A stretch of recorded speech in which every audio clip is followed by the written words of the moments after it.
Radio Côte d'Ivoire, les sports d'ici et d'ailleurs. Le journal des sports. Koulibaly Sandou. Bonjour Sando. Et bonjour Rachel Logo-Etienne, bonjour à tous. Merci d'être à l'écoute de Radio Côte d'Ivoire. Bienvenue à l'information sportive.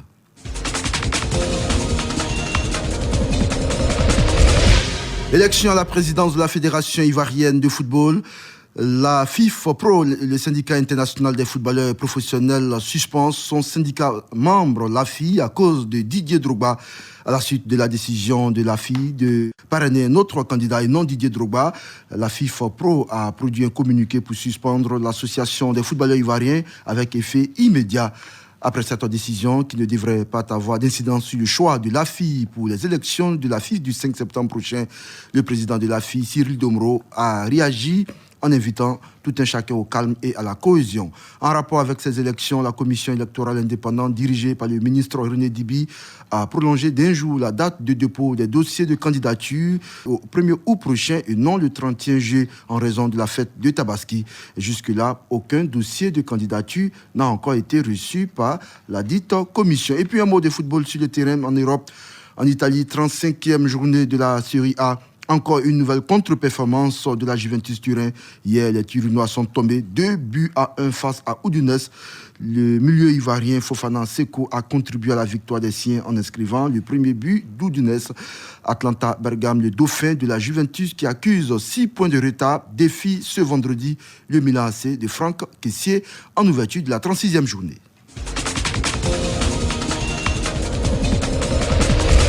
Le taekwondo, la Côte d'Ivoire, encore honorée par la Fédération internationale. Elle abritera du 22 au 24 août prochain la première formation en ligne des entraîneurs de niveau 2 mondial des pays francophones. Désormais, tout coach doit obligatoirement détenir un diplôme de la WTF, l'instance mondiale, pour entraîner pendant les compétitions internationales. C'est donc dans cette optique que l'instance suprême du taekwondo va lancer l'opération de formation en ligne des coachs via visioconférence. Et c'est Abidjan qui a été choisi pour accueillir l'opération pilote. C'est un signe que la Côte d'Ivoire compte parmi les grandes nations du taekwondo. Maître Bamba Cheikh Daniel, président de la Fédération ivoirienne de taekwondo. Aujourd'hui, nous avons au moins 19 coachs internationaux, mais il faut avoir le niveau 2 pour pouvoir aller aux Jeux Olympiques. Donc, pour les pays francophones, ce sera Abidjan, ce sera le 22 août, à travers une vidéoconférence. Donc déjà, c'est pour dire qu'on fait la Côte d'Ivoire le hub du taekwondo africain aujourd'hui. Sachez que grâce au centre, toutes les grandes compétitions, tous les grands séminaires de formation des habits, des coachs, des grands maîtres, ce sera Abidjan. Sans avoir pu conserver le siège de la World Taekwondo Africa, qui est né en Côte d'Ivoire, qui a été créé par le général Wassena et Mekanga Micha Chinkwasi. Le siège est maintenant en Égypte, mais on considère toute la Côte d'Ivoire comme le centre taekwondo africain. Et surtout avec l'avènement du centre ivoiro-coréen Alassane Ouattara, nous conservons ce prestige. Afin de capitaliser ces acquis, les taekwondoïnes doivent constituer la source première de financement des activités fédérales, a dit Maître Bamba Cheikh Daniel.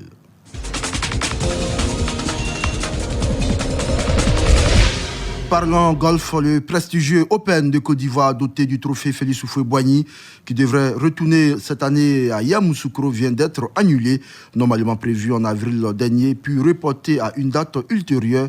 L'organisateur a finalement décidé de l'annuler cette année et de se préparer pour l'édition 2021, explique Emmanuel Kofi, président de la Fédération de golf en Côte d'Ivoire, joint au téléphone. On ne pourra pas le faire à cause de Covid. Beaucoup de frontières ne sont pas encore ouvertes. Vous savez que l'Open a fait appel à beaucoup de joueurs internationaux. On pense qu'on pourra le faire l'année prochaine au mois d'avril. En Chine, le public sera à nouveau autorisé dans les salles pour le championnat de basketball à partir de dimanche, a annoncé hier jeudi la Fédération chinoise de basketball. Elle devient ainsi l'une des premières ligues sportives à accueillir du public dans une enceinte fermée depuis la propagation de la Covid-19. Et puis on termine par une note de boxe. Mike Tyson, la légende des poids lourds, a annoncé hier qu'il allait remonter sur le ring à 54 ans pour disputer un combat d'exhibition contre son compatriote Roy Jones Jr., 51 ans, le 12 septembre à Los Angeles. Tyson qui diffuse sur les réseaux sociaux des vidéos très impressionnantes de ses séances d'entraînement depuis plusieurs semaines, n'a plus boxé depuis 15 ans. Voilà qui marque la fin de ce rendez-vous des sports. Merci de nous avoir suivis. Merci.